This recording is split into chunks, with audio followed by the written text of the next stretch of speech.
కొణిదెల నాగబాబు గారు ఆయన ఎమ్మెల్సీగా ప్రమాణ స్వీకారం చేశారో లేదో వెంటనే రంగంలోకి దిగిపోయారు. అది కూడా తన పార్టీకి పవన్ కళ్యాణ్ గారికి అండగా నిలిచినటువంటి పిఠాపురంలోనే ఆయన మొదటి పర్యటన చేశారు. అసలు నిజంగా నాగబాబు గారు అక్కడ ఎప్పుడు పర్యటించినా కూడా చాలా బలంగా అక్కడ జనాలు స్వాగతిస్తూ ఉంటారు. కానీ ఈసారి ఆయన ఎమ్మెల్సీగా అడుగు పెడితే మామూలుగా అక్కడ ఉన్నటువంటి ప్రజలు స్వాగతించాలి. ఒకసారి చూస్తే ఆయన షెడ్యూల్ కూడా నిజంగా ఎంత బలంగా ఆయన ఈసారి ఫోకస్ పెట్టారో రాజకీయాల మీద. అది కూడా ఎమ్మెల్సీగా వచ్చిన తర్వాత అధికారికంగా ఆయనకి చాలా అవకాశాలు ఉంటాయి. దాన్ని ఆయన వినియోగించుకోవడం కోసం, ప్రజలకు ఉపయోగపడేటువంటి కార్యక్రమాలు చేయడం కోసం ముఖ్యంగా పిఠాపురంలో పవన్ కళ్యాణ్ గారు వెళ్ళట్లేదు అని చాలామంది అనుకుంటున్నారు.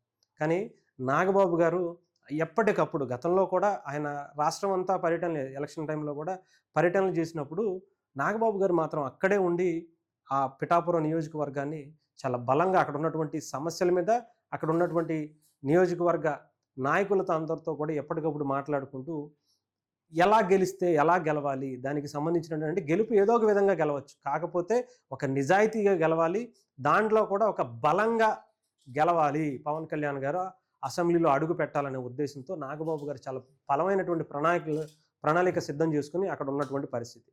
అలాంటిది ఆయన వెళ్ళటమే పిఠాపురంలోనే ఒక అన్నా క్యాంటీన్ ఆయన ప్రారంభించారు. అలాగే ఎంఆర్ఓ ఆఫీస్ను కూడా ఆయన ప్రారంభించారు. మిగతా షెడ్యూల్ కూడా ఒకసారి మీకు చూపించే ప్రయత్నం చేస్తాను. ఈరోజు ఆయనకి సంబంధించినటువంటి షెడ్యూల్ గొల్లప్రోల్లో యూపీహెచ్సి ప్రారంభోత్సవం, గొల్లప్రోలు నూతనంగా నిర్మించినటువంటి తహసీల్దార్ కార్యాలయం ప్రారంభోత్సవం, హెడ్ వాటర్ వర్క్ గొల్లప్రోల్లో ఆయన ప్రారంభోత్సవం చేయబోతున్నారు. అలాగే అన్నా క్యాంటీన్ ప్రారంభోత్సవం 11:45కి, అలాగే పిఠాపురంలో ఇంటిగ్రేటెడ్ సోషల్ వెల్ఫేర్ గర్ల్స్ హాస్టల్ని ప్రారంభోత్సవం, దీనికి సంబంధించి ఎల్పిసి పంపిణీ కూడా, అలాగే సిఎంఆర్పిఎఫ్ చెక్కులు కూడా జనసేన పార్టీ కార్యాలయం చెబ్రోల్లో ఉన్నటువంటి పవన్ కళ్యాణ్ గారి ఇల్లులో ఇంటి దగ్గర ఆయన అన్నీ కూడా కార్యక్రమాలు చేయడం. ఇకపోతే ఆయన కుమారపురం, విరవ, కోకివాడ, చిన్నజగ్గంపేట, మన్నేపూడి, కొత్తపల్లి, ఉప్పాడ, కొత్తపల్లి, మాయాపట్నం, అమరపల్లి ఇవన్నీ కూడా ఆయన ఈరోజు షెడ్యూల్ చేసుకున్నటువంటివి అన్నమాట. అంటే నాగబాబు గారు మిగతా నాయకులకి నాగబాబు గారికి ఏంటి తేడా అంటే, నాగబాబు గారికి కూడా ఆయనకి ఎక్కడా కూడా వేరే ధ్యాసే ఉండదు. ప్రజల కోసం మాత్రమే, ప్రజల కోసం ఎంత బలంగా పవన్ కళ్యాణ్ గారు ఆలోచిస్తారో ఆయనకి గురువు కదా మరి. నిజంగానే అంటే ఆ గురువు అన్నదాన్ని నేను ఎందుకు అంటున్నానంటే, పవన్ కళ్యాణ్ గారిలో ఎంత ఉన్నతమైన ఆలోచనలు కలిగించడానికి నాగబాబు గారు ఆయన చిన్నతనంలో ఇచ్చినటువంటి సూచనలు, అనేకమైనటువంటి ఇన్పుట్సే ఈరోజు పవన్ కళ్యాణ్ గారిని దేశం గర్వించదగ్గ నాయకుడిగా నిలబెట్టాయి. అలాంటి నాగబాబు గారు ఈసారి ఎమ్మెల్సీగా ఆయన మొదటిసారి ప్రమాణ స్వీకారం చేసిన తర్వాత పిఠాపురం వెళ్ళటాన్ని, అనేకమైనటువంటి కార్యక్రమాల్లో ఆయన పాల్గొనటం, ఈసారి నిజంగా చెప్తున్నాను కదా, అన్నదమ్ములు ఇద్దరు చరిత్ర సృష్టించబోతున్నారు, అందులో ఎటువంటి సమస్య లేదు. సో ఇక్కడ వరకు బాగానే ఉంది. ఇక్కడ ఆయన పిఠాపురమే ఎందుకు ఎంచుకున్నారు, పిఠాపురమే ఎందుకు వెళ్తున్నారు, ఇది ఇంకొక భాగంగా మనం చూసుకోవచ్చు.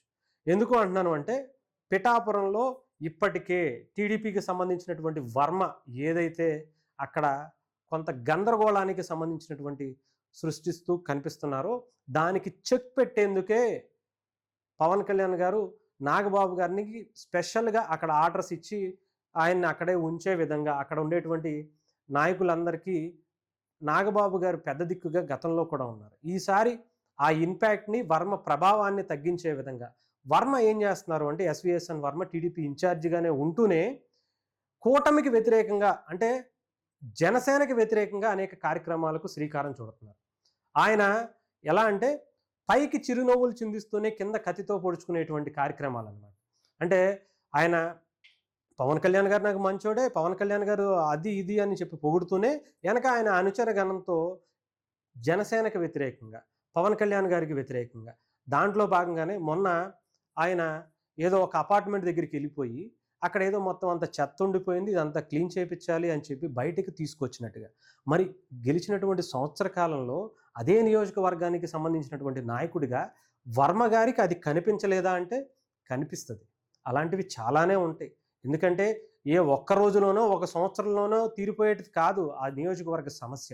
పవన్ కళ్యాణ్ గారు అందుకే ఈ 5 ఏళ్ల కాలంలో పిఠాపురాన్ని అనేక విధాలుగా 360 డిగ్రీస్‌లో ఆయన అభివృద్ధి కార్యక్రమాలు చేయటం కోసం బలమైనటువంటి ప్రణాళిక వేసుకున్నారు. కాకపోతే ఇక్కడ పవన్ కళ్యాణ్ గారు దీని మీద కూడా దృష్టి పెట్టలేకపోతున్నారు అని చెప్పి చూపించే ప్రయత్నం వర్మ గారే చేయాలి. లేకపోతే ఏంటంటే వర్మ గారికి ఇక్కడ రాజకీయంగా భవిష్యత్తు లేదు అనే ఉద్దేశంతోనే ఆయన చాలా కార్యక్రమాలకు వ్యతిరేకంగా పవన్ కళ్యాణ్ గారికి, జనసేనకి, కూటమికి వ్యతిరేకంగా అనేక కార్యక్రమాలు చేయటం జరుగుతుంది. అందుకే కూటమికి వ్యతిరేకంగా పనిచేస్తే చంద్రబాబు నాయుడు గారు అయితే మాత్రం ఊరుకుంటారేంటి? అందుకనే ఆయనకి ఇవ్వాల్సినటువంటి ఎమ్మెల్సీ కూడా ఇవ్వకుండా టీడీపీలో ఉన్నటువంటి వేరే నాయకులకి, హుందాగా ప్రవర్తించిన నాయకులకి ఆయన ఇచ్చినట్టుగా అనుకోవచ్చు.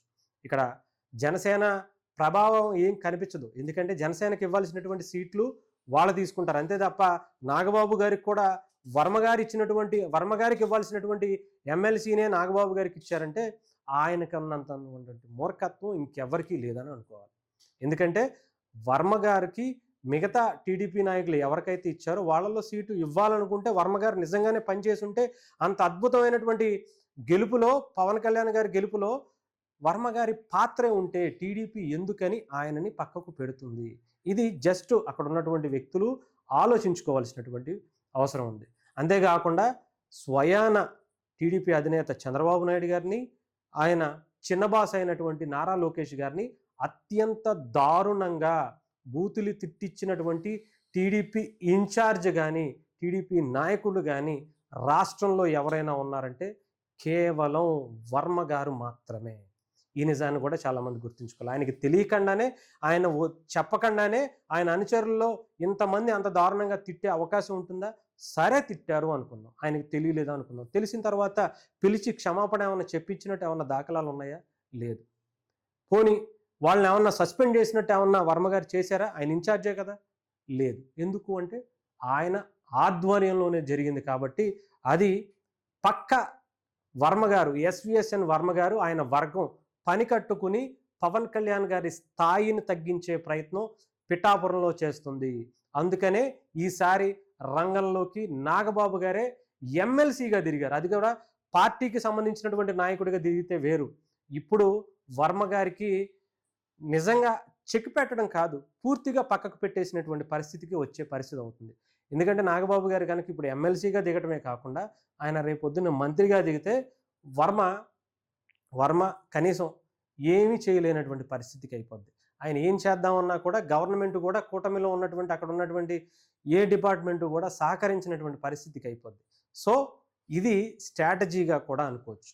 వర్మకి చెక్ పెట్టాలంటే ముళ్ళుని ముళ్ళుతోనే తీయాలన్నట్టుగా ఆ ముళ్ళుకి నాగబాబు గారు లాంటి వ్యక్తే కరెక్ట్.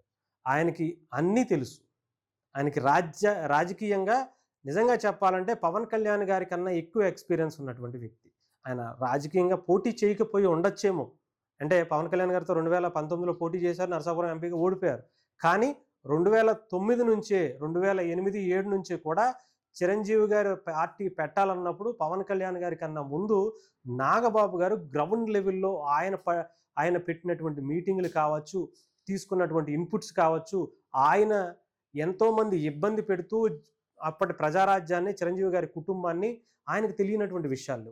ఇలాంటి ఎంతోమంది నాయకుల్ని నాగబాబు గారు ఆయన చూసేసి ఉన్నారు. ఆయన కలర్ వేసుకున్నట్టున్నారు కానీ ఆయన తల పండిపోయింది. అంతకు మించి నేను చెప్పలేను. ఎందుకంటే నాగబాబు గారు మీలాంటి వాళ్ళని ఎంతోమందిని తోలు బొమ్మల ఆట ఆడించినటువంటి వ్యక్తి. ఆయన ముందు మీ సునకానందాలు వేస్తే మాత్రం ఆయన హనుమంతుడు లాంటి. సో జాగ్రత్తగా ఉంటేనే మంచిది నాగబాబు గారితో. లేదా ఆయన చేసేటువంటివి చేస్తారు. ఎలా చేయాలో, ఎప్పుడు చేయాలో నాగబాబు గారికి పవన్ కళ్యాణ్ గారి కన్నా ఒక 4 ఆకులు ఎక్కువ చదువుకున్నటువంటి వ్యక్తి. ఆయన ఇంకా బాగా చేసి చురకలంటించడంలో ఆయన కన్నా ఎవరు లేరని మొన్న ఆవిర్భావ దినోత్సవానికి సంబంధించిన ఏదైతే మాట్లాడారో ఆ విషయంలోనే అర్థమవుతుంది.